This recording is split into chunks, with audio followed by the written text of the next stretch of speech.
Hello, good afternoon and welcome to my vlog. I am Random Life Productions and today we're going to talk about Canon going 4K. It was a rumour a couple of weeks ago and I had uploaded something which I was going to upload onto video in the next couple of days, but lo and behold, as soon as I was going to do it, Canon have actually announced the release of 3 cameras.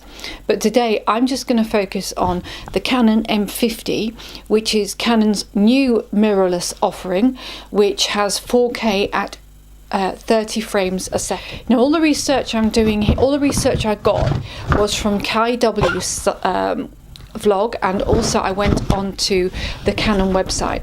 So what's going to basically happen is the mirrorless camera, this is the M6, is being replaced by the M50. The good thing about the M50 is it's with the flip screen, like this one goes up, the M60's flip screen is going to go to the side, and it will be a full rotating one, which is a really good a good thing. So, yeah, the good thing about the Canon camera is the fact that the new camera is not going to have the flip up screen. It's going to have the flip side screen like the Canon 80D. It's also going to take mirrorless lenses, so you're going to be working with Canon's mirrorless if you use these.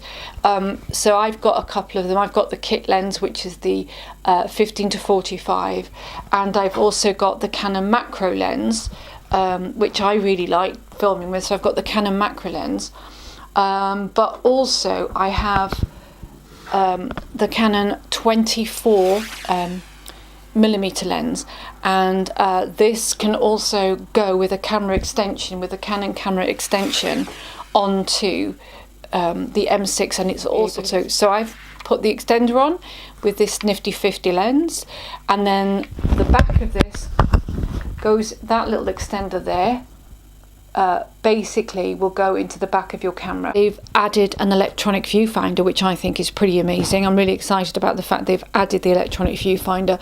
If you were to get the Canon M6, you had to pay an extra £200 for that, so that's really good. It's got a 24 megapixel camera, 24.1. It's 4K at 30 frames a second. However, Kai W, whose website I got a lot of the information from, said that this is going to give you quite a bigger crop. Also, when you film 4K, with the prototype model he was trying out, they didn't have autofocus, so I don't know whether there's any truth in that. It's also going to have eye detection apparently, so when you're taking portraits it's going to be able to detect the eyes.